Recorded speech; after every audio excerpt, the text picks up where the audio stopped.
My name is Edward Clark. I'm 38 years old, and for most of my career, I've worked as an operations analyst in a mid-sized logistics firm just outside Manchester, UK. If you met me in the office elevator, you probably wouldn't remember me by the time you reached your floor. I'm the kind of man people describe as steady, reliable, quiet, low maintenance, not ambitious in a loud way, not threatening in the obvious way, not the type anyone feels the need to monitor. At least that's what I believed. For years, I built my professional identity around consistency. I showed up early, I kept my head down, I solved problems before they escalated. I rarely challenged authority in public, and I never competed for attention. If there was tension in a meeting, I absorbed it. If there was extra work, I took it. I told myself that influence didn't require noise, and maybe that's why what happened felt so surreal. The day I discovered every camera in my office was recording audio to monitor what we said behind the boss's back, something inside me shifted permanently. What I had assumed were silent security devices, installed for insurance, safety, or compliance, were in fact listening devices. Not for theft, not for protection, but for conversation. They weren't guarding the building, they were guarding loyalty. At first, I didn't feel anger. I felt something stranger, clarity. Because once you realize you're being listened to, you begin to replay every private sentence you've ever spoken. Every harmless complaint, every whispered doubt, every sarcastic aside was shared near the coffee machine. And then you ask a quiet question. If trust requires surveillance, was there ever trust at all? This isn't a story about revenge. No shouting matches, no dramatic exposés, no heroic speeches delivered in conference rooms. I won't pretend I stormed into the executive office and demanded justice. That's not how it happened. This is a story about perception, about the power that hides behind policy, about what happens when a man who has always chosen silence realizes silence can also be a strategy. You'll see how I was underestimated, how many small dismissals accumulated, how I discovered what was really happening, and why the decision I made afterward changed not only my career, but the way I understand loyalty, fear, and control. There's no villain here in the cartoon sense, just systems, incentives, and human insecurity dressed up as leadership. I'm telling this now because quiet people often assume that staying calm means staying powerless. It doesn't. Sometimes it means you're observing long enough to see what others miss.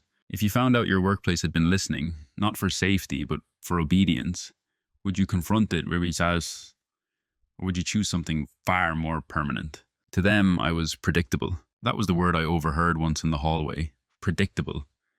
It wasn't said cruelly, just casually, as if I were a piece of office furniture that had proven durable over time. Edward will handle it. Edward won't make a fuss. Edward's reliable. In corporate language, those are compliments. But over time, I began to understand what they really meant. He won't push back. When new managers rotated in, I was the one assigned to bring them up to speed. I explained internal systems. I translated unspoken politics. I quietly fixed mistakes before they reached upper leadership. And when performance reviews came around, I received phrases like consistent contributor and team stabilizer. Not visionary, not strategic, not leadership material, just stable. There's a particular kind of invisibility that comes with being competent but calm. You become the baseline others measure themselves against.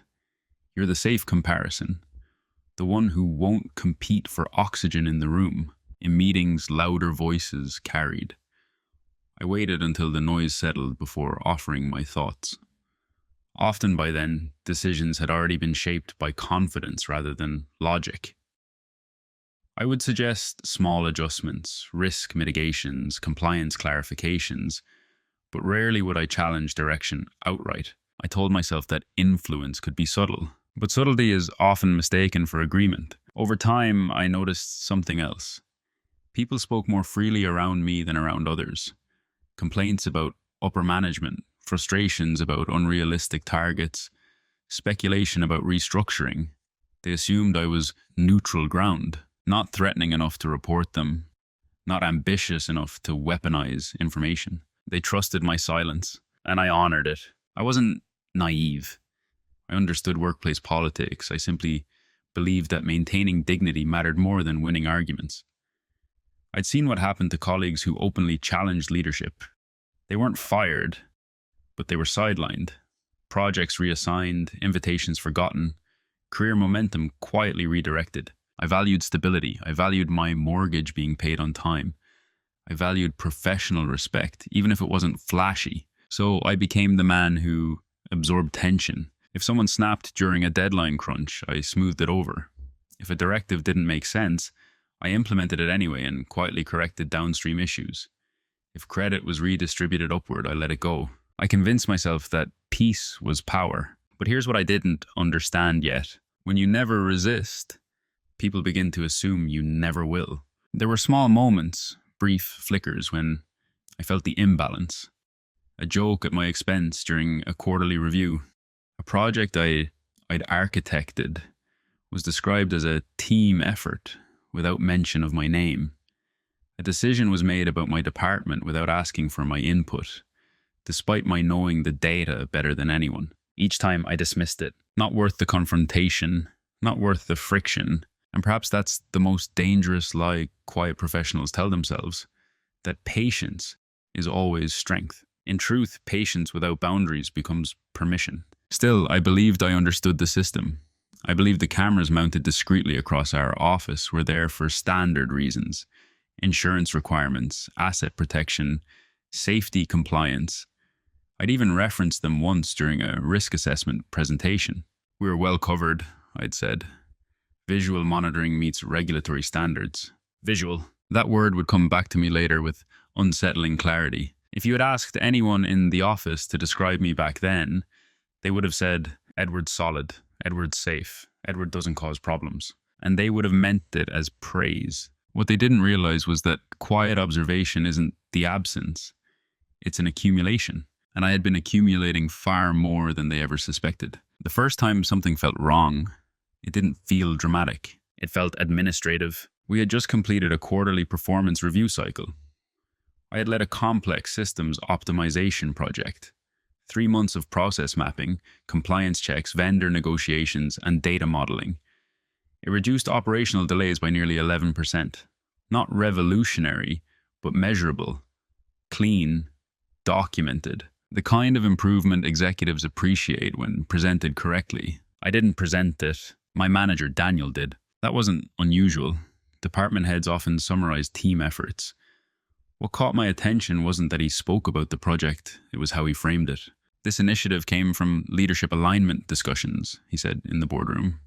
We identified inefficiencies and deployed cross-functional resources. Cross-functional resources. I sat at the far end of the table, laptop open, spreadsheets ready in case questions came.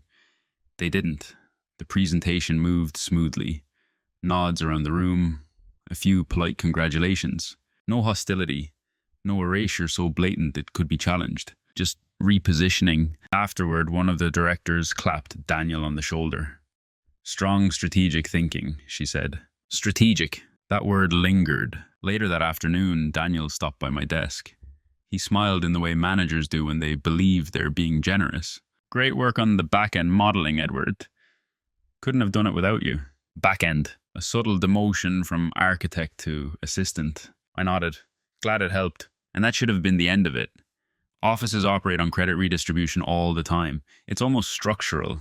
Leaders translate collective effort into singular narratives. It's not always malicious. It's efficient. But something about the phrasing unsettled me. That evening I opened my black leather notebook, the one I carry everywhere.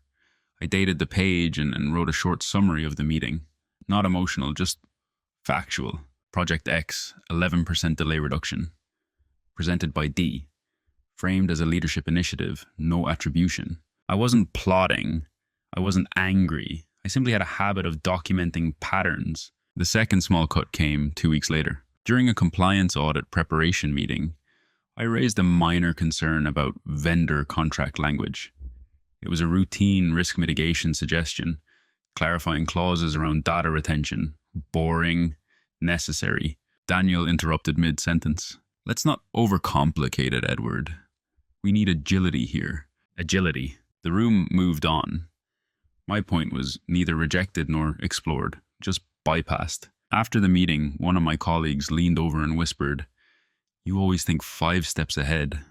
It's exhausting." She meant it as a compliment, but the undertone was clear. Thinking ahead is inconvenient. That was the moment I felt the first real cut, not to my ego, but to my position. I began noticing micro patterns. Ideas I voiced in small group discussions resurfaced later in executive summaries. Simplified, polished, attributed upward. Concerns I raised privately were reframed as overcautiousness. My silence in meetings was interpreted not as discernment, but as agreement. None of it was overtly disrespectful. That's what made it effective. Disrespect rarely arrives with raised voices in professional environments. It arrives with tone shifts, with subtle language choices, with the quiet assumption that you won't contest the narrative. And I didn't, because I believed stability was still worth protecting. But there was a deeper moment, small, almost forgettable, that stayed with me longer than the boardroom presentation. One afternoon, while refilling my coffee, I overheard Daniel speaking to HR near the corridor. They didn't see me. "Edward's great," he said. "Low risk, loyal, doesn't stir politics." Low risk. The words weren't insulting. They were clinical. Low risk employees are easy to manage, predictable output, minimal escalation, no public friction. But they're also expendable in restructuring scenarios. I stood there longer than necessary, stirring coffee that no longer needed stirring. For the first time, I realized how I was categorized, not as strategic, not as leadership potential, not as someone to be feared, but as safe. And safety in corporate ecosystems often translates to containment. I wrote that down too. Heard low risk, loyal. Still, I rationalized it. Perhaps this was simply how hierarchy worked. Perhaps patience would eventually convert to recognition.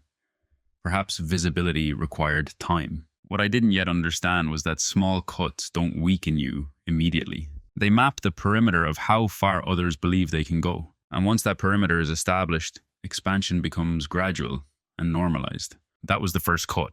Small, almost invisible, but precise. If the first cut is subtle, the second is quieter, because by then you've already begun adjusting. After Daniel presented my project as a leadership initiative, I told myself it was procedural. After he dismissed my compliance concern as overcomplication, I told myself it was about efficiency. After overhearing the phrase low risk, I told myself it was a compliment framed poorly. Rationalization is a gentle anesthetic. It allows you to function while something underneath is slowly shifting. And it was shifting. The pattern didn't escalate dramatically. It simply repeated. In meetings, when I spoke, I was increasingly interrupted. Not aggressively, just efficiently. My sentences were shortened for me. My points were summarized before I finished articulating them. When others made similar observations later, they were praised for insight. I noticed it, but I didn't correct it, because correcting it would require disrupting the tone of the room. And I had built my identity around not disrupting rooms. Soon, small behavioral adjustments formed around me. Colleagues began pre-framing conversations with phrases like, "You're probably going to say, we should double-check compliance," but followed by laughter. It was light, harmless, except it wasn't. My caution, once considered thoroughness, became caricature. My discipline became rigidity in their storytelling. It's remarkable how quickly competence can be reframed when it's inconvenient. One afternoon, during a strategy session about expanding vendor contracts, I stayed silent intentionally. I wanted to observe what happened when I didn't raise concerns. No one mentioned data retention policies. No one referenced regulatory exposure. The plan moved forward enthusiastically. 3 weeks later, legal flagged the exact issue I had chosen not to voice. Daniel sent a department-wide email. "We need to be more proactive about identifying compliance gaps." I read it twice. The language was collective, the responsibility diffused. No acknowledgement that someone had previously raised the concern. I felt something unfamiliar then. Not anger, not even frustration. Detachment. Because I realized I was participating in my own minimization. Each time I chose calm over correction, I reinforced their narrative. Each time I absorbed dismissal quietly, I trained the room to expect it. But there was a deeper layer forming, one I couldn't yet articulate. Conversations around me began to carry a certain edge. People lowered their voices near certain corners of the office. Not dramatically, just instinctively. I caught fragments. Don't say that here. Careful. Walls have ears. It was said jokingly at first. A casual corporate cliché. Offices often cultivate mild paranoia as humor. Still, the phrase stuck. Walls have ears. I dismissed it. Security cameras had been installed years earlier. Small black domes mounted near ceilings. They were introduced after a minor theft incident in the warehouse.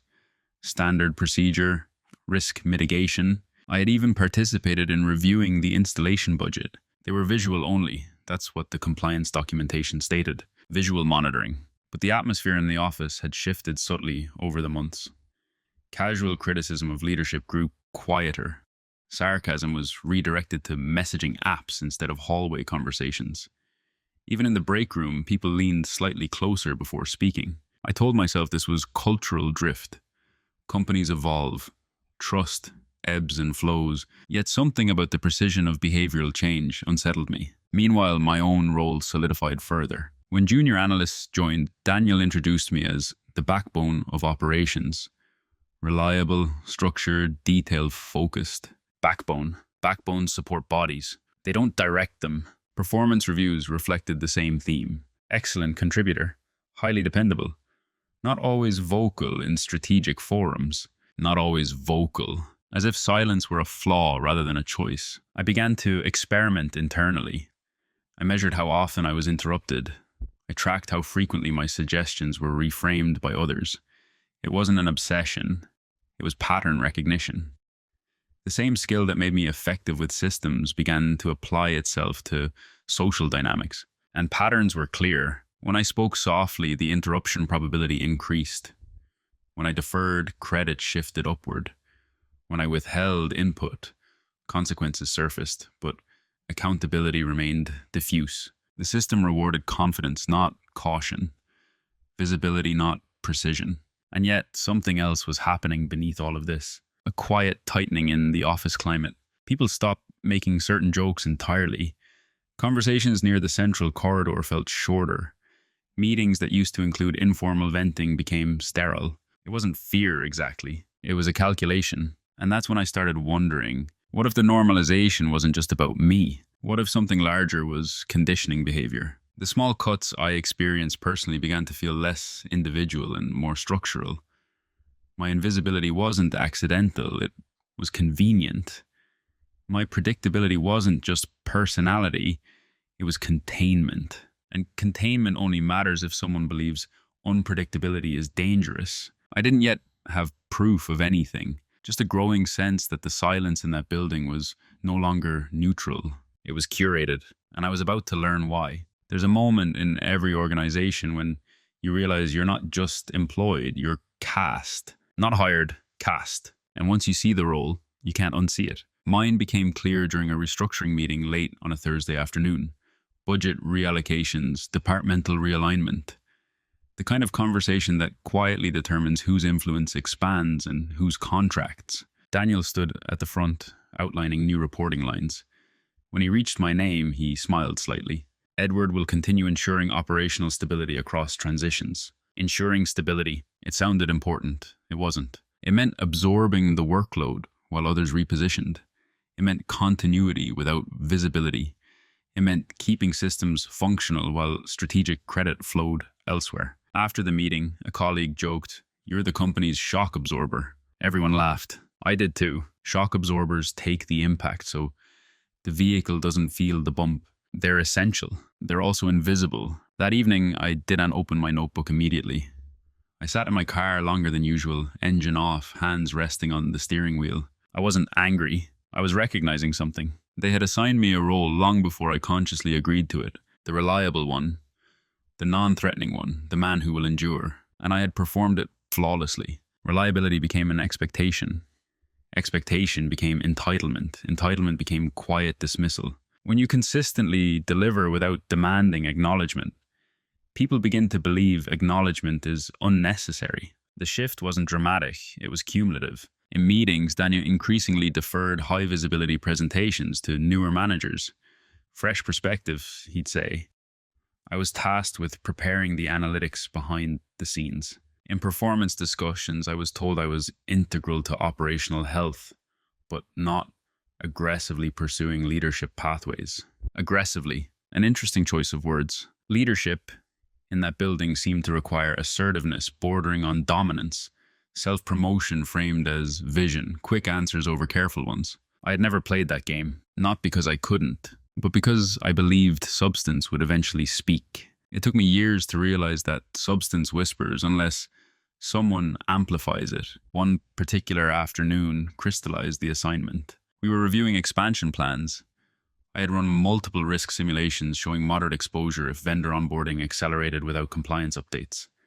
Daniel skimmed the executive summary. "Let's keep the deck streamlined," he said.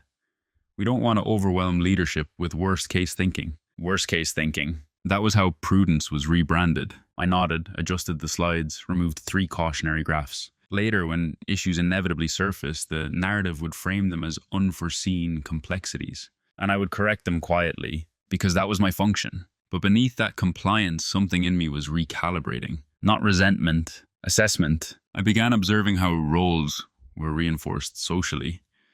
When I stayed late, no one commented. When others stayed late, they were praised for dedication. When I solved a crisis, it was expected. When someone else resolved a minor delay, it was celebrated in group chats. Reward structures weren't random. They were psychological. Visibility generated perceived value.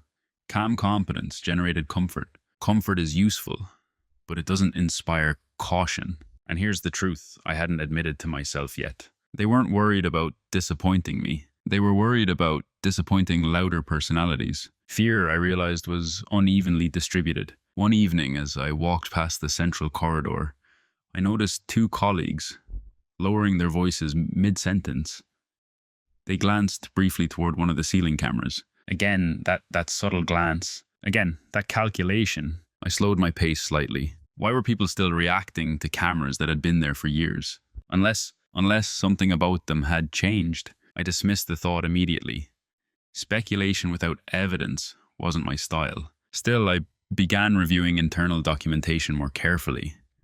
Procurement records, maintenance updates, vendor contracts tied to security systems. Not searching for scandal, searching for clarity. Because if my assigned role was containment, I needed to understand the structure containing me. The office still saw me as stable, safe, predictable. But internally, something had shifted. I was no longer performing the role unconsciously. I was studying it. And once you begin studying the system you're inside, you stop being just a participant. You become an observer. The shift didn't happen in a meeting. It didn't happen during a performance review or after another subtle dismissal. It happened on a Tuesday morning at 7:18 a.m., before most of the office arrived. I prefer early hours.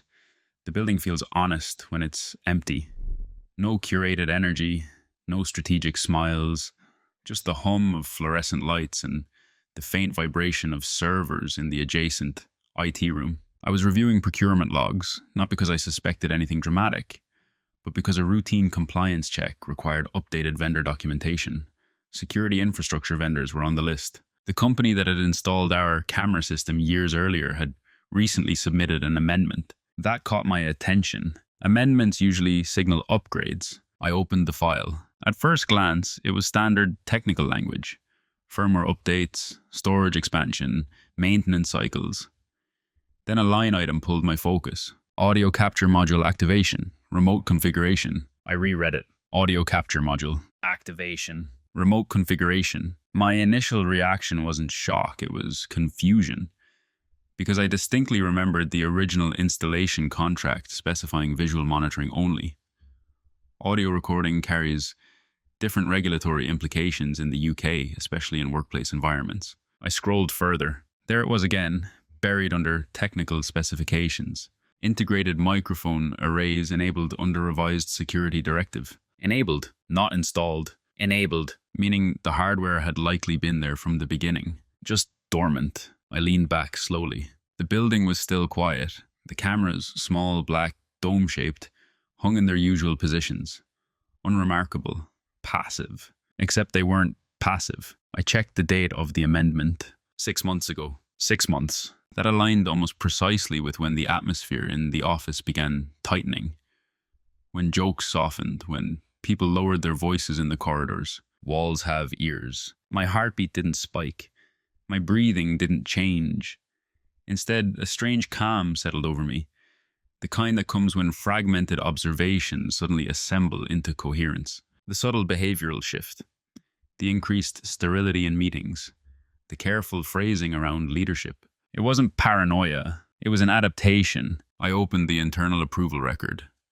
The authorization signature belonged to Daniel and 2 senior executives. The justification field read, enhanced security oversight and risk mitigation. Risk mitigation. That phrase again. Except this time, I wasn't reading it as policy language. I was reading it as leverage. Because cameras that record audio in a workplace do more than protect assets. They shape speech. They reshape dissent. They create self-censorship without needing direct enforcement. You don't have to confront employees if they begin regulating themselves. And that's when the true shift occurred. Not anger, not fear. Clarity. I wasn't dealing with isolated dismissals anymore. I was inside a system that valued control over trust. And the realization that unsettled me most wasn't that they were listening. It was something they never told us. No updated employee consent form, no transparent policy memo, no all-hands explanation. Just silent activation, which meant the goal wasn't safety. It was monitoring. I closed the document and sat still for several minutes. I replayed conversations in my head, casual frustration shared near the break room, honest critiques whispered during high-pressure weeks, colleagues venting about unrealistic targets, all potentially archived. Not because we were dangerous, but because leadership feared disloyalty. And suddenly, the micro-dismissals I'd experienced personally felt less accidental. If your leadership believes conversations require surveillance, then independent thinkers become variables to manage. Low risk, loyal, safe. I understood something then that I hadn't before. My invisibility hadn't protected me. It had positioned me. Because someone who observes quietly inside a monitored system becomes uniquely dangerous, if he chooses to be. But I wasn't thinking about retaliation. I was thinking about ethics. In the UK, workplace audio recording requires explicit disclosure under data protection regulations. Consent, transparency, and purpose limitation. Had HR updated policy documentation? I searched. Nothing recent. No revised employee handbook. No consent acknowledgement tied to audio surveillance. Just activation. My shift that morning wasn't loud. It was internal. For years I had chosen silence because I believed silence preserved stability. Now I understand something else. Silence in a monitored environment is no longer neutrality. It's compliance. And compliance, when coerced invisibly, becomes complicity. I closed my laptop. The office began filling slowly. Keycards beeping, chairs rolling across carpet. People greeted me as usual. Morning, Edward. Morning. I looked up at one of the cameras near the corridor. For the first time, I didn't see a security device. I saw a decision, and in that quiet morning light, something irreversible settled inside me. I would not confront them impulsively. I would not accuse without preparation. I would not dramatize, but I would no longer play the assigned role unconsciously. Silence would remain, only now it would be chosen. The day after I discovered the audio activation, nothing outwardly changed. That was intentional. I arrived at 8:02 a.m. as usual. I reviewed dashboards, I answered emails in measured sentences, I attended the weekly operations sync, and contributed exactly once. Briefly, precisely. If anyone had observed me, they would have seen continuity. What they wouldn't have seen was calculation. Before, my silence had been instinctive, a personality trait shaped by upbringing, reinforced by corporate dynamics. Now, it was deliberate. There's a difference. Instinctive silence hopes for fairness.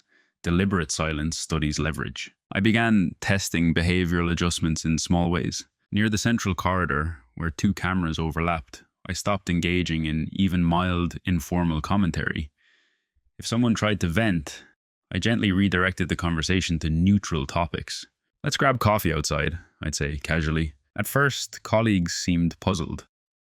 I had always been a safe space for measured complaints. Now, I was controlled. One afternoon, a junior analyst named Priya leaned closer to the printer. "Do you think the restructuring's targeting our department?" she asked quietly. 6 months earlier, I might have given her an honest risk assessment. Calm, realistic, reassuring. Instead, I looked briefly toward the ceiling camera and back at her. "Hard to say. Best to focus on the performance metrics for now." It sounded diplomatic. It was protective, not for leadership. For her. Because if audio capture was active and undisclosed, then unsanctioned speculation could be archived and reframed later as cultural negativity. The office had already begun self-regulating speech. I was simply the first to do it consciously. Daniel seemed to notice something shift in me. Not dramatically, just subtly. During meetings, when he interrupted, I no longer attempted to finish the thought later. I let it drop entirely. I watched how the room adjusted. At first, he filled the space confidently. Then occasionally, he stumbled. Because some of the nuance he dismissed wasn't ornamental. It was structural. When small compliance issues surfaced weeks later, he began asking for my input more directly. "Edward, do you see any downstream exposure here?" I would pause. Measured.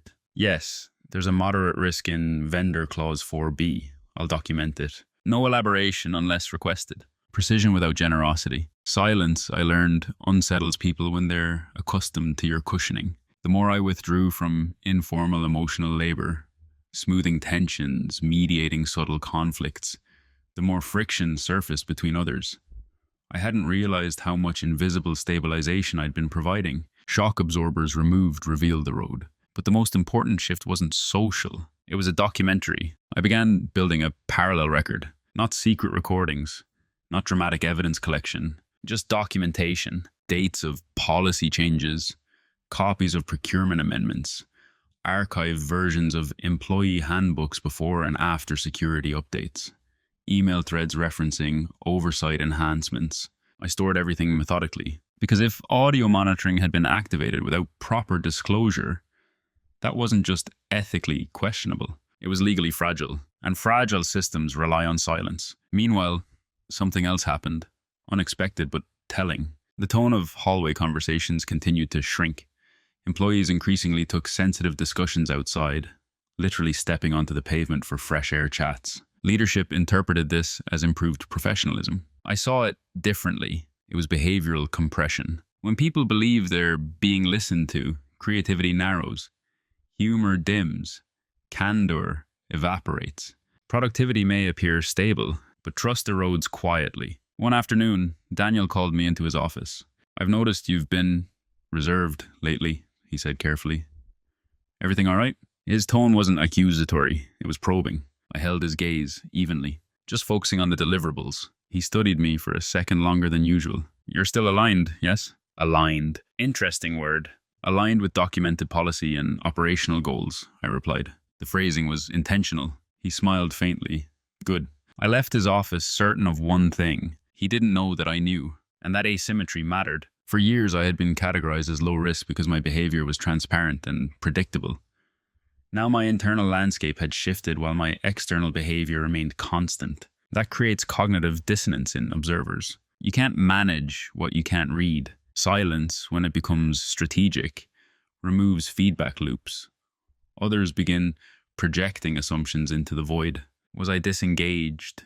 Was I loyal? Was I planning something? They couldn't tell. And uncertainty in hierarchical environments redistributes power subtly. I wasn't plotting revenge. I was restoring equilibrium. Because once I understood that conversations were being curated through surveillance, I realized something else. The most powerful response to covert monitoring isn't outrage. It's discipline. Let them archive my words. They would find nothing reckless, nothing insubordinate, nothing dramatic, only compliance. And compliance, documented precisely against policy gaps, becomes a mirror. Silence had once made me safe. Now it made me unreadable. And unreadable people are harder to contain. Preparation rarely looks dramatic. It looks like routine. That was my advantage. No one questions the analyst who spends extra time inside documentation systems. No one flags the operations manager who requests archived policy versions for audit alignment. No one worries about the quiet employee reviewing procurement histories at 6:45 a.m. I wasn't hiding. I was contextualizing. The first thing I did was map the timeline. Security cameras installed 3 years prior. Audio module activation 6 months ago. Observable behavioral shift in office culture 5 months ago. Restructuring discussions intensified 4 months ago. Patterns rarely align perfectly, but these did closely enough to merit deeper review. I accessed archived employee handbook versions through our internal HR portal. The version distributed 1 year ago referenced video surveillance for safety and asset protection. The most recent version, updated quietly 2 months after the audio activation, expanded language to electronic monitoring systems in operational areas. Electronic monitoring systems. Vague. No explicit mention of audio capture. No consent acknowledgement. No signature request tied to revised surveillance scope. Under UK data protection standards, particularly around workplace audio recording, explicit disclosure is not optional. Purpose limitation, transparency, proportionality. These aren't suggestions. They're legal thresholds. I printed both handbook versions, highlighted differences, stored them in my home filing cabinet. Still calm, still methodical. Next, I reviewed internal emails referencing the security vendor. One message from Daniel to IT caught my attention. Ensure integration is seamless. We don't want unnecessary employee anxiety. Unnecessary employee anxiety. The phrase revealed intent. If safety were the sole objective, transparency would reduce anxiety. Concealment only makes sense if the goal includes behavioral control. I didn't jump to conclusions. I assembled context. I began documenting subtle cultural indicators as well, not gossip, patterns, increase in off-site conversations, reduction in informal Slack commentary, noticeable hesitation before criticizing policy in open areas. None of these were crimes. None was proof of malicious intent. But they illustrated environmental impact, and environments matter legally. Meanwhile, my daily behavior remained consistent. Deliverables on time, calm in meetings, minimal informal commentary, neutral tone in all written communication. If leadership ever reviewed audio logs, they would find discipline. That was intentional. One afternoon, while reviewing vendor invoices, I discovered something interesting. The audio activation came bundled with a data analytics subscription upgrade. That meant recordings weren't merely stored, they were processed. Keyword flagging, sentiment analysis, pattern detection. The possibility reframed everything. Surveillance isn't just about recording, it's about extracting leverage. If leadership could algorithmically identify recurring dissent themes, they could preempt cultural resistance before it surfaced visibly. Control without confrontation. I documented that invoice carefully. At this stage, I wasn't building a case to attack anyone. I was building optionality. That distinction is important. Reactive people look for weapons. Strategic people look for choices. I consulted public guidance from the Information Commissioner's Office, ICO, regarding workplace audio monitoring. The guidance was clear. Covert recording is rarely justifiable outside exceptional circumstances. Employers must demonstrate necessity and proportionality. Employees must be informed. Nothing in our internal communications indicated exceptional risk. No theft escalation, no safety incidents requiring enhanced monitoring, just activation. I began drafting a private memorandum summarizing my findings. Not emotional language, just citations, timestamps, document comparisons, and regulatory references. I didn't send it anywhere, not yet. Around this time, something subtle shifted in the office dynamic again. Daniel grew slightly more cautious around me. He began asking for written confirmation of compliance recommendations more frequently, looping me into email chains that previously bypassed me, CCing HR on minor procedural clarifications. It was subtle, but noticeable. Perhaps he sensed my withdrawal from informal dialogue. Perhaps silence unsettles leaders accustomed to predictable affirmation. Or perhaps internal analytics flagged that I had stopped engaging in casual commentary near monitored zones. I don't know. What I do know is this. Preparation changes posture. When you understand the structure you're inside, your body language shifts, your tone stabilizes, your responses sharpen. You no longer react. You assess. One evening, as most employees had left, I stood alone near the central corridor. I looked up at one of the camera domes, small, polished, reflective. In the reflection, I could see myself faintly. For years, I believed I was invisible in that building. I wasn't invisible, I was arrested. And once you understand you're archived, you must decide what version of yourself deserves a permanent record. I chose precision. No emotional outbursts, no careless statements, no hallway confessions. If they were listening, they would hear discipline. Meanwhile, at home, my documentation grew. Timeline charts, policy comparisons, regulatory extracts, procurement invoices, email language analysis. All legal, all accessible within my role. No hacking, no trespass. Just careful attention. What they never noticed was that the low-risk employee they categorized so confidently had quietly become the most informed person in the building regarding surveillance compliance. They saw reliability. They didn't see leverage. And leverage doesn't require aggression. It requires patience. I wasn't preparing for revenge. I was preparing for a decision. Because at some point, knowledge demands action. The question was not whether I could expose what had happened. The question was whether exposure was the most powerful option. And I was getting closer to answering it. Leverage doesn't feel like triumph. It feels like gravity. The more I assembled, the heavier the silence became. By this point, I had a clean internal timeline. Procurement records confirming audio module activation. Archived handbook versions show vague language shifts. Email phrasing revealing intent to avoid employee anxiety. Vendor invoices referencing analytics subscriptions layered onto surveillance infrastructure. Nothing theatrical, just structural fragility. And then I found the piece that removed all ambiguity. It happened during a routine internal audit prep session. HR had requested updated data retention policies from all departments.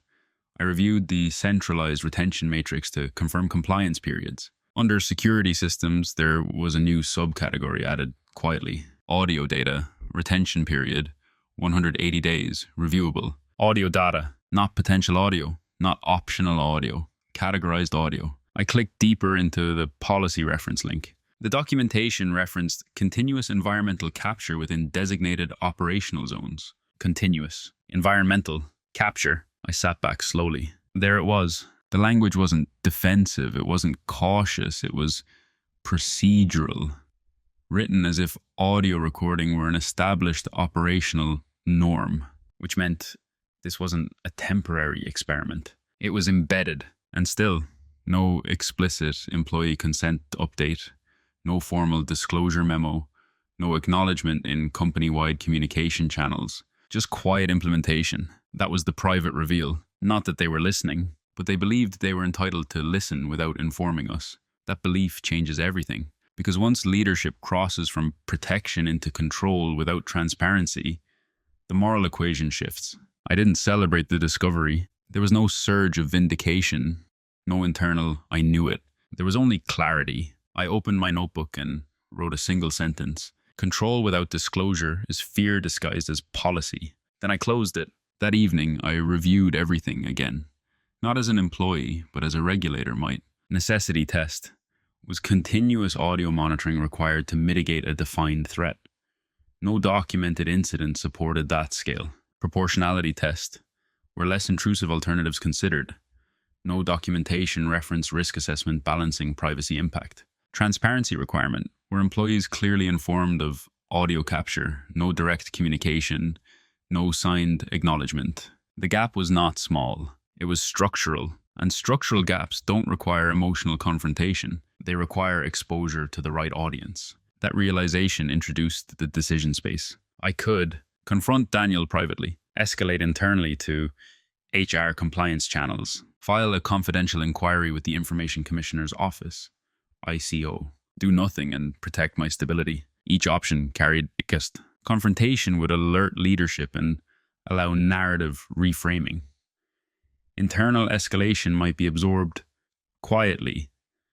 Policy amended retroactively without accountability. Doing nothing would preserve comfort but compromise integrity. The third option, external regulatory inquiry, was irreversible. Not dramatic, not explosive, but irreversible. I wasn't there yet. Before making any move, I wanted one final confirmation. The next morning, I requested a meeting with IT under the pretense of verifying data storage capacity projections. Routine, technical, safe. I asked neutral questions about server load tied to environmental capture data. The IT manager, unaware of my deeper context, spoke casually. Yes, audio archives increased storage requirements. That's why we upgraded the analytics package. Upgraded? How frequently are audio logs reviewed? I asked lightly. Not manually, he said. Flagged patterns trigger summaries for leadership dashboards. Leadership dashboards. Summaries. Not random recordings sitting untouched, but processed insights delivered upward. I nodded, took notes, and thanked him. That was enough. The private reveal wasn't dramatic. It was administrative. Audio was active. Analytics were applied. Leadership received summaries.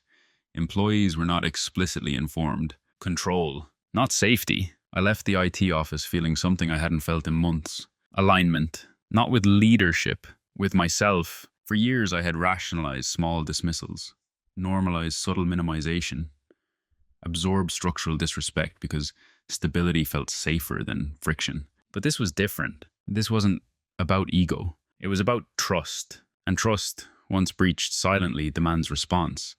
Not for revenge, but for equilibrium. I walked past the central corridor again, looked up at the camera dome. Still small, still polished, still quiet. But now I understand something deeper. They believed they were observing us. They didn't realize they had created the most observant employee in the building. And I finally understood my leverage fully. Not anger, not exposure, choice. The system depended on quiet compliance. What it feared was documented clarity. And I was ready to decide what clarity would cost. There's a moment when you hold leverage where the temptation is to act quickly, just to release the tension. I didn't. I gave myself 7 days. 7 days to sit with the evidence. 7 days to evaluate consequences. 7 days to separate ego from principle. Because this decision could not be about resentment over past dismissals. If it were, I would lose clarity. And clarity was my advantage. I reviewed the 4 options again. Option 1, confront Daniel privately. It would feel direct, controlled, professional. But it would also alert him. If he sensed regulatory vulnerability, policies could be amended retroactively. Disclosure emails drafted, consent forms circulated, narrative reframed as oversight. The structural breach would dissolve into administrative correction. No accountability, just damage control. Option 2, escalate internally to HR compliance, safer than confrontation, more procedural, but HR ultimately reports upward.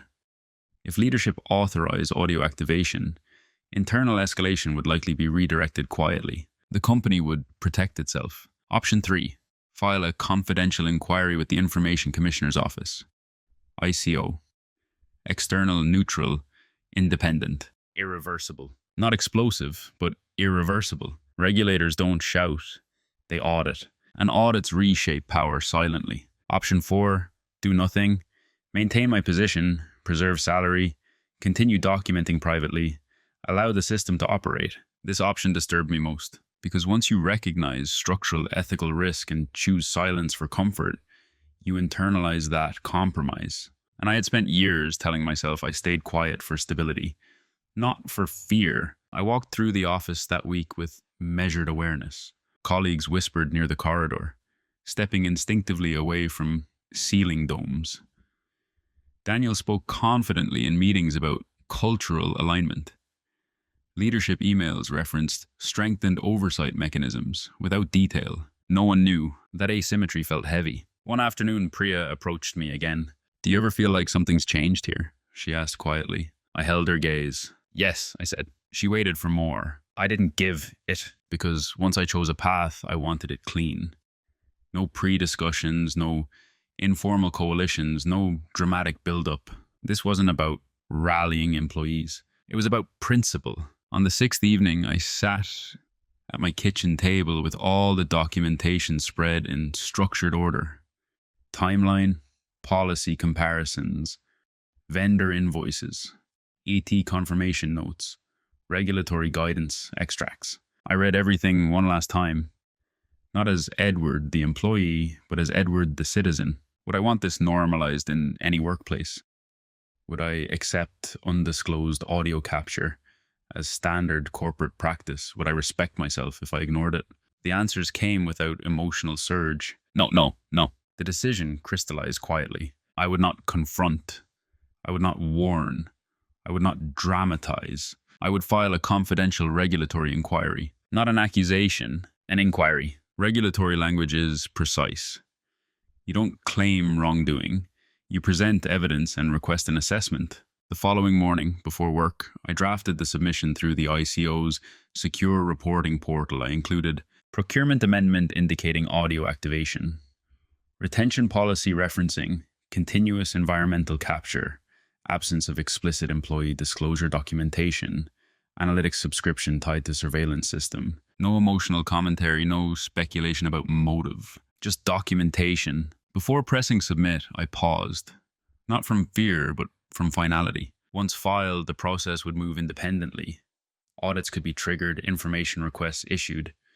Leadership would be asked to justify the necessity and the transparency measures. They would not know the source, and I would not control the pace. That is what made it irreversible. Control shifts from internal hierarchy to external oversight. I submitted it. No dramatic music, no trembling hands. Just confirmation. Your inquiry has been received. I closed the laptop and went to work. The building looked the same. Cameras are still mounted, meetings still scheduled, emails are still flowing. But beneath the surface, a clock had started ticking. Regulators operate methodically.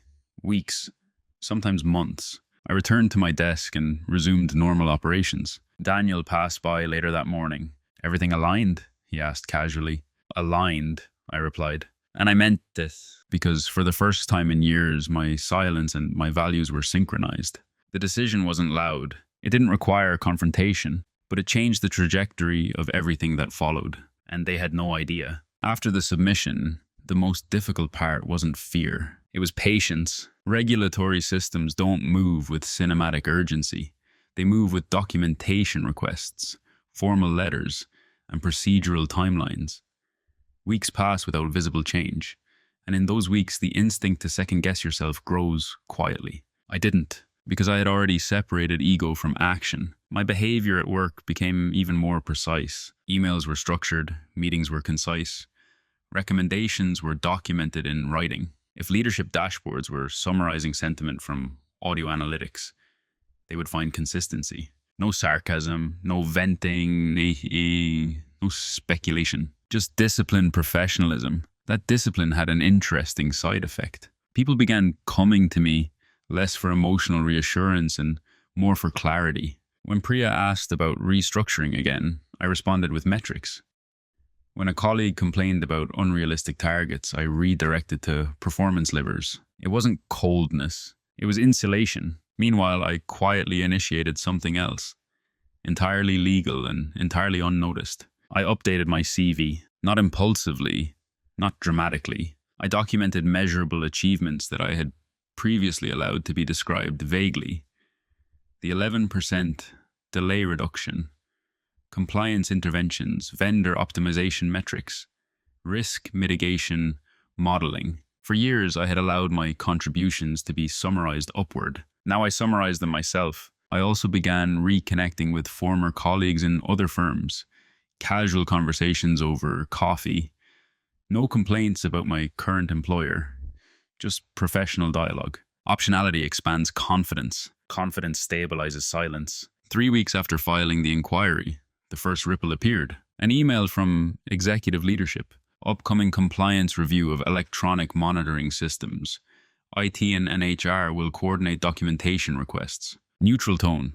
Routine phrasing. But unusual. We had not scheduled any internal audit of monitoring systems in the past 2 years. Daniel seemed mildly unsettled in meetings that week. He asked IT for clarification on data retention frameworks, requested summaries of policy communication history. Subtle tension. Still, no one mentioned audio explicitly. I continued my work. Another week passed. Then came the second ripple, a formal request from the ICO, addressed to the company's registered compliance officer, requesting clarification regarding workplace surveillance practices, transparency measures, and proportionality assessments. I only learned of it indirectly. Daniel called an unscheduled department head meeting. His tone was measured but tighter than usual. We've received a regulatory inquiry about our monitoring infrastructure. Standard procedure. We'll provide documentation and demonstrate compliance. Standard procedure. But his eyes moved differently, less confident, more scanning. HR distributed a memo that afternoon referencing enhanced transparency regarding electronic systems. It was the first time the word transparency appeared. The memo still did not explicitly mention audio. That omission mattered. I watched carefully. Over the next few days, IT requested confirmation logs. HR dug into archived consent forms. Legal reviewed retention justifications. The building's atmosphere shifted again, but not toward paranoia, toward calculation. Because when regulators ask questions, internal narratives tighten. One afternoon, Daniel stopped by my desk. "Have you heard anything unusual about this inquiry?" he asked lightly. It was a fishing line cast casually. I met his gaze evenly. "No," I said, "but documentation should support policy alignment." The phrasing was deliberate. Documentation, policy alignment. He nodded slowly. That was the moment I understood something profound. They suspected vulnerability, but not the source. And because my behavior had remained disciplined and neutral for months, I was not on any internal radar. Low risk, loyal, predictable. Those labels were now camouflage. Meanwhile, I received a brief acknowledgement from the ICO confirming the inquiry was progressing to the information gathering stage. I didn't celebrate. I archived the email. At home, I continued preparing, quietly expanding my job search. 2 interviews scheduled. One exploratory conversation with a compliance consulting firm intrigued by my background, not as an escape plan, as leverage. If the regulatory review concluded with mandated changes, the company's culture would shift. Trust fractures are rarely contained. If leadership responded defensively, internal instability would grow. Either outcome altered my trajectory. But here's the important truth. I did not want chaos. I wanted equilibrium. Surveillance without disclosure distorts balance. Regulatory scrutiny restores it, not through punishment alone, but through accountability. And accountability changes behavior. By the 5th week, rumors circulated lightly. Something about monitoring, compliance review, policy clarification. Employees began reading memos more carefully. Conversations grew less fearful, not because surveillance stopped, but because the illusion of invisibility had cracked. When oversight becomes visible to both sides, power redistributes. I remained silent, but inside I felt something rare. Not triumph, alignment. For years I had been categorized as stable but passive. Now I understand something clearly. Stability, when paired with principle, becomes quiet force, and the consequences were just beginning. Consequences rarely announce themselves. They appear first as paperwork. 2 weeks after the regulatory inquiry became known internally, a company-wide email arrived from the CEO. Not Daniel, not HR. The CEO. Subject line: commitment to transparency and trust. That word again, trust. The email acknowledged that recent reviews of our electronic monitoring infrastructure had identified areas where policy communication could have been more explicit. It assured employees that leadership was cooperating fully with regulatory authorities and that updated disclosures would be circulated. Could have been more explicit. That was corporate language for omission. Still, the tone was controlled. No admission of wrongdoing, just procedural refinement. But inside the building, the shift was more tangible. HR scheduled mandatory briefings. Legal representatives appeared on-site more frequently. IT technicians accessed sealing units in several departments, ostensibly for system review. Cameras remained, but something had changed. Conversations in hallways carried a different quality. Not fear now, but curiosity. Did you know they were recording audio? Since when? Is that even allowed? Employees weren't panicking. They were recalibrating. That recalibration is subtle but powerful. Once people know they've been monitored without clarity, their internal contract with leadership shifts. Even if policies are corrected, memory remains. Daniel's posture changed too. He spoke more carefully in meetings, paused longer before dismissing concerns, asked for documented consensus more frequently. The confident shorthand he once used, "Let's not overcomplicate it," appeared less often. Instead, he'd say, Let's ensure compliance alignment, language tightening. That's how consequences begin. One afternoon during a leadership sync, a senior executive asked, openly, who authorized full activation of audio modules without updated disclosure sign-off? The room went quiet. I was not physically present in that meeting, but word traveled, quietly, quickly. Accountability, once abstract, was now pointed. Daniel's name surfaced in corridor whispers, not angrily, just analytically. He signed off, didn't he? Legal should have reviewed that. Why wasn't HR looped in earlier? No shouting, no scandal headlines, just erosion. The most striking shift wasn't external, it was relational. Colleagues who once treated me as a stabilizing background presence began engaging differently. Priya approached me one morning after the CEO's email. You always seem to anticipate risks, she said thoughtfully. Did you ever think something like this could happen? I held her gaze evenly. I think systems reveal themselves over time, I replied. She nodded slowly. Respect feels different from comfort. It carries weight. Meanwhile, updated policy documents were distributed, this time explicitly referencing audio capture within operational zones.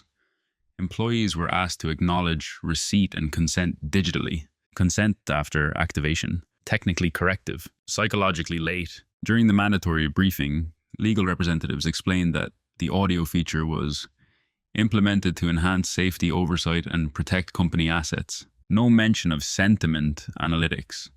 No reference to leadership dashboards. The framing was defensive but restrained. Questions were allowed but limited. One employee asked, why weren't we clearly informed when this was activated? The response, we acknowledge communication could have been clearer. That's why we're here today. Could have been clearer. Still no full ownership. But something irreversible had occurred. Leadership was now answering. And answering changes hierarchy. Daniel requested a one-on-one with me shortly after the briefing. His office felt smaller than usual. You've been very composed through all this, he observed. I focus on deliverables, I said calmly. He studied me carefully. You've always been aligned, he added. Aligned, that word again. But this time, it carried uncertainty. Because alignment is easiest to assume when silence is unquestioned. Now, silence could mean discipline or distance. He didn't accuse, he didn't probe directly. But I sensed calculation. Who reported, who knew, who noticed? And here's the irony. The more composed I remained, the less suspicious I appeared. Low risk, predictable. The categories they assigned me had become insulation. By the 7th week, internal emails referenced strengthening ethical governance frameworks. A consulting firm was brought in to review compliance culture. Daniel's oversight scope was temporarily reduced pending process clarification. Not a demotion. Not yet, but a narrowing. Consequences don't always remove people. They limit them. The office atmosphere settled into something new. Not fear, not rebellion, awareness. And awareness is uncomfortable for those who prefer quiet control. I never announced anything. I never hinted. I simply continued delivering disciplined work, documenting thoroughly and observing carefully, because consequences had begun, but they were not finished. And systems rarely stop unraveling at the first correction. There's a moment in institutional damage control when leadership realizes the issue is no longer technical, it's cultural. That realization arrived quietly, about 2 months after the first regulatory inquiry. The company complied, documentation was submitted, revised disclosures were signed, IT reconfigured certain analytics parameters. Retention policies were shortened, legal language tightened. On paper, everything looked correct, but something deeper had shifted and it wasn't reversible. Trust, once recalculated, doesn't return to its original setting. The first visible crack appeared in employee engagement metrics. Our quarterly internal survey, usually predictable, showed a noticeable decline in responses to one question. I trust leadership to communicate transparently. The drop wasn't catastrophic. It was measurable. And measurable is enough to trigger concern at executive levels. Meetings grew longer, leadership offsites were scheduled. Culture reinforcement initiatives appeared in inboxes. Daniel's tone changed most noticeably. He became overly careful, almost restrained. He invited more feedback, asked for documented consensus before implementing policy shifts. It would have looked like growth from the outside. but internally it felt reactive. Because here's the thing about concealed surveillance. Even when disclosed retroactively, it leaves a psychological residue. People begin asking, what else wasn't shared? What else was framed as oversight? I saw it in small moments. A colleague who once vented freely now paused before speaking, even after the disclosure. Another stopped using sarcasm entirely in open spaces. Informal humor declined. Slack threads grew sterile. Creativity compresses when trust fractures, and no memo can fully reverse that. One afternoon, I passed by the central corridor and noticed a technician physically disabling microphone components inside one of the ceiling units. Audio capture would remain, but limited to specific risk zones, according to the updated memo. Containment after exposure. The irony wasn't lost on me. Daniel called a department-wide meeting shortly after the engagement survey results circulated. We're committed to rebuilding confidence, he said carefully. Communication gaps have been addressed. Gaps. Still no direct ownership. But this time, someone raised a hand. Were the audio analytics ever used to evaluate employee sentiment? The analyst asked. The room tightened. Daniel hesitated. Not long, but enough. Monitoring tools provided general operational insights, he replied. They were not used for individual disciplinary actions. Not used for. Past tense. Carefully constructed. The question itself would not have been asked 2 months earlier. That's the irreversible part. Once awareness enters the room, deference shrinks. After the meeting, Priya approached me again. It feels different here, she said, like we're all a bit cautious. Yes, I said quietly, because trust recalibrates slowly. She nodded. Meanwhile, external pressure intensified. The ICO requested further clarification regarding proportionality assessments conducted prior to activation. Legal scrambled to reconstruct justification documents retroactively. Retroactive justification is always fragile, because authentic necessity leaves a paper trail before activation, not after. Consultants were brought in to conduct a privacy impact assessment. Interviews were scheduled. Employees were invited to provide feedback anonymously. Anonymity, that word carried weight now. I was invited to one of those interviews. Neutral consultant, calm tone, structured questions. Did you feel adequately informed about monitoring practices? Did the disclosure process align with your expectations of transparency? I answered factually. Disclosure was vague prior to regulatory review. Audio capture was not explicitly communicated. No embellishment, no accusation, just truth. The consultant nodded, took notes, and thanked me. I left that room knowing something clearly. Even if leadership survived this structurally, their authority had shifted psychologically. They were no longer unquestioned, and that cannot be restored through policy edits alone. Daniel's oversight responsibilities were formally restructured soon after. He retained his title, but strategic initiatives were reassigned. Compliance oversight was moved under direct executive supervision, not a public demotion, a narrowing. His confidence dimmed, not visibly dramatic, just softer. One evening as I packed my bag, he stopped by my desk.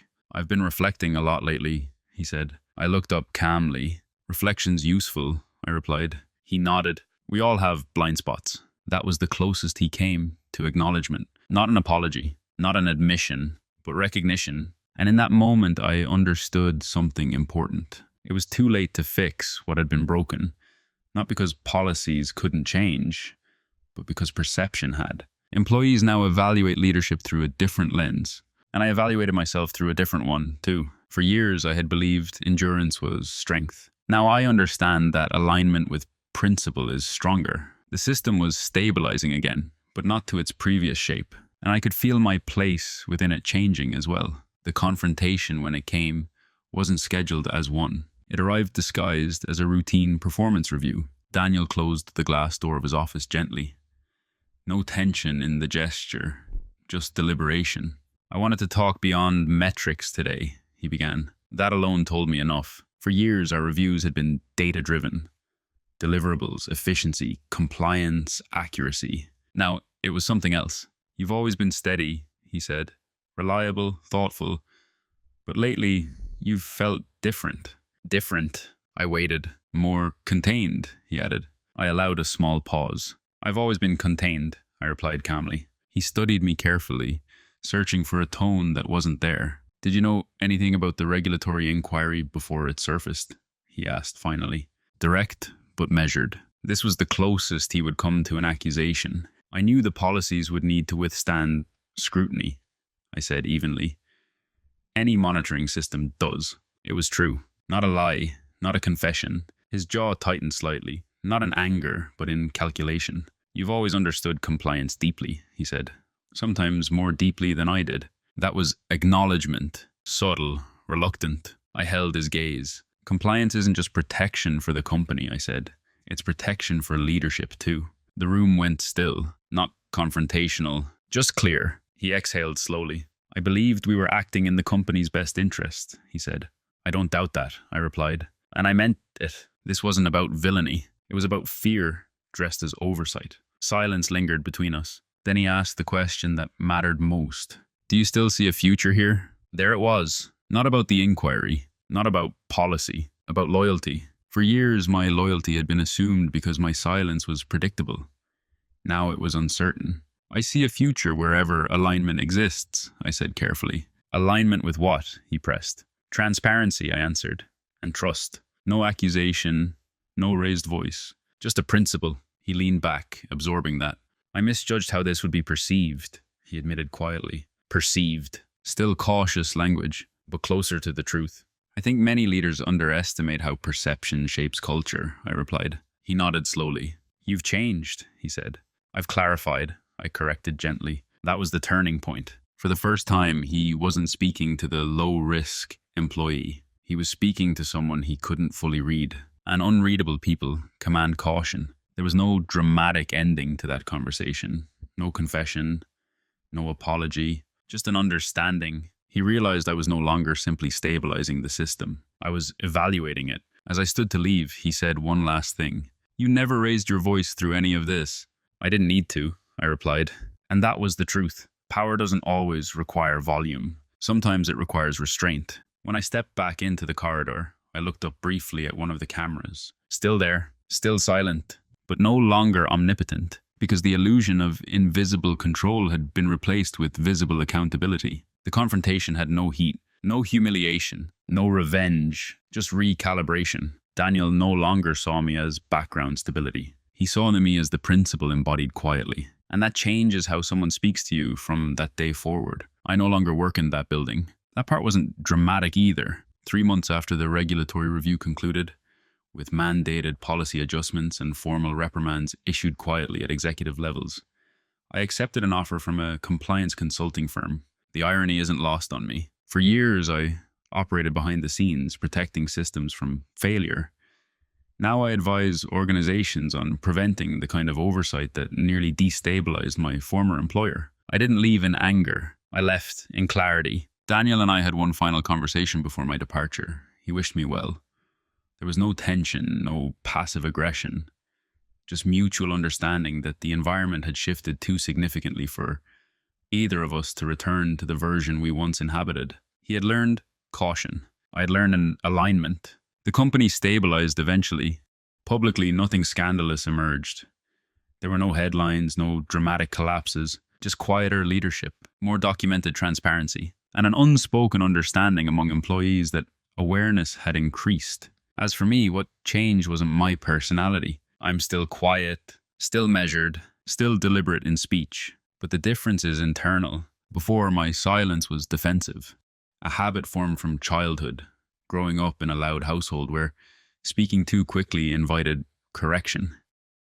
In the workplace, that instinct translated into stability. Now my silence is intentional. I choose when to speak. I choose when to document. I choose when to act. That shift from reactive quietness to strategic restraint redefined me more than any promotion could have. I also learned something uncomfortable. Being perceived as low risk is not inherently disempowering. It becomes disempowering only when you believe that perception defines your influence. Quiet people are often underestimated, not because they lack strength, but because they lack spectacle. Spectacle is easy to measure. Integrity is not. When I advise companies now, I speak about proportionality, transparency, psychological safety. I reference regulatory frameworks, but I also reference culture. Because surveillance without disclosure doesn't just risk fines, it fractures trust. And fractured trust alters productivity in ways dashboards can't quantify. Sometimes during consultations, executives ask me, how do we ensure employees feel aligned? I answer carefully. Alignment requires visibility in both directions, I say. Oversight cannot replace trust. And I mean it.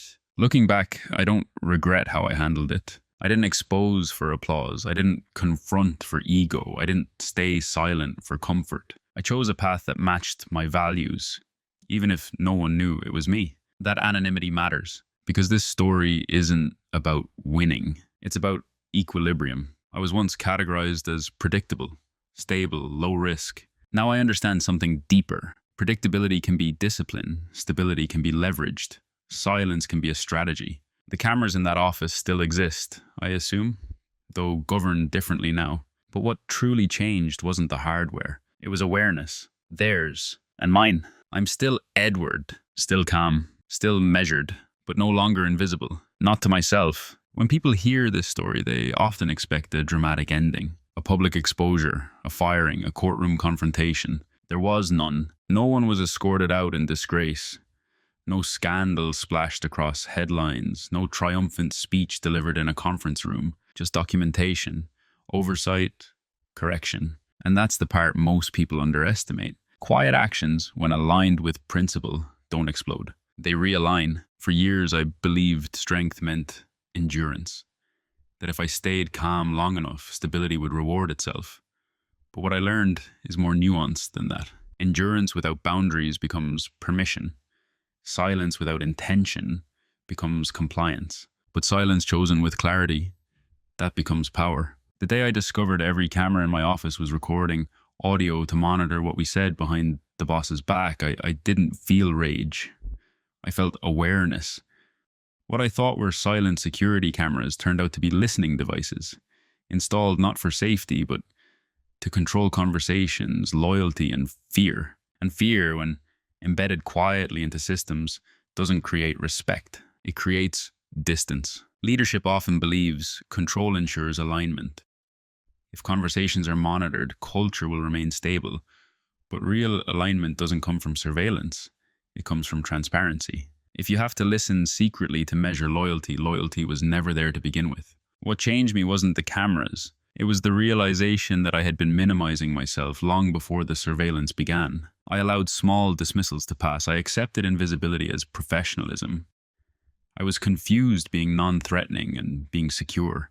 The surveillance simply forced me to confront that pattern. And once I confronted it, I stopped performing a role others had quietly assigned to me. Not loudly, not angrily, just decisively. There's something powerful about knowing you acted in alignment with your values, even if no one ever knows it was you. You don't need applause to confirm integrity. You don't need revenge to restore balance. You just need clarity. Today, when I walk into any building, client, office, conference center, boardroom, I don't scan for cameras. I scan for transparency, because trust is built through what is openly acknowledged, not what is silently controlled. And here's the quiet truth. The most dangerous person in a room is not the loudest one. It's the one who observes patiently, understands the system fully, and chooses action without emotion. Not to destroy, but to correct. If you discovered that your workplace was listening, not to protect safety, but to monitor loyalty, would you confront them openly, or would you respond in a way no one could predict? I'm curious how you would handle it. Let me know in the comments. Cảm ơn bạn đã theo dõi. Hãy bấm đăng ký và bật chuông để luôn cập nhật nội dung mới. Hẹn gặp lại.